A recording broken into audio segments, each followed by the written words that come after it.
السلام عليكم ورحمة الله وبركاته. ازيكم عاملين ايه؟ وحشتوني جدا جدا من الفيديو اللي فات، يا رب تكونوا بخير. النهاردة بإذن الله هوريكم طريقة عمل جيلي الفراولة بالموز بطريقة سهلة وبسيطة جدا جدا.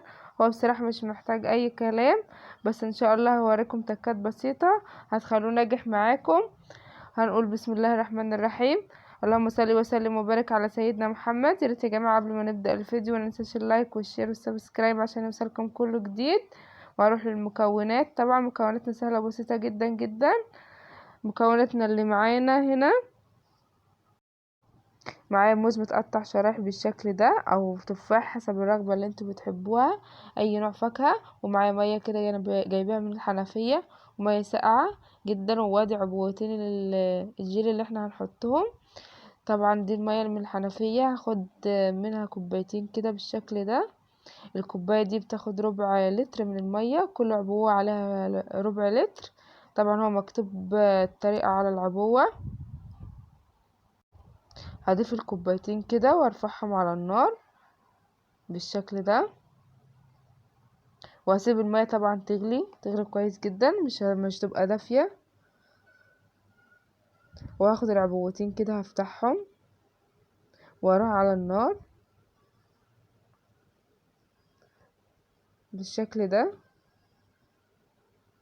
المية بتاعتي هي غليت، يعني تبقى كده زي ما انتوا شايفين المية دوبك تغلي كده. هطفي النار كده على طول، يعني مش هحط العبوات وانا مشغله النار، لا، اول ما بتغلي كده هطفي النار عليها، وهفضل اقلب كويس جدا، امزج الخليط، ما اخليش اي تكتلات ولا اي حاجه معايا.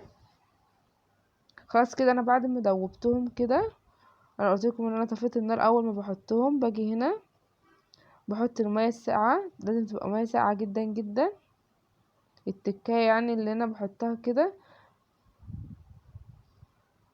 ما تحطيش ميه ساقعه، لا، ميه كده يبقى فيها تلج عشان تعمل معاكي الجيلي كده على طول، يبقى ما تمسك معاك، ما يبقاش سايب مهما تحطيه في التلاجة، ما يبقاش سايب.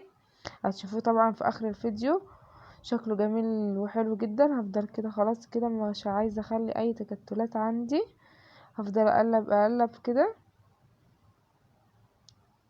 خلاص كده انا مخليتش اي تكتلات.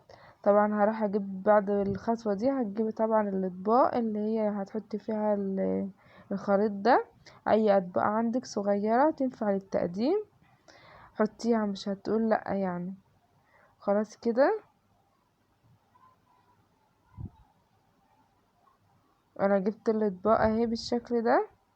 انا جبت طبعا 3 انواع اطباق، اي نوع طبعا عشان بقولك اي نوع ينفع معاكي بالشكل ده. دي نوع. خلاص كده هحط في كل طبق شوية من الموز المتقطع بالشكل ده.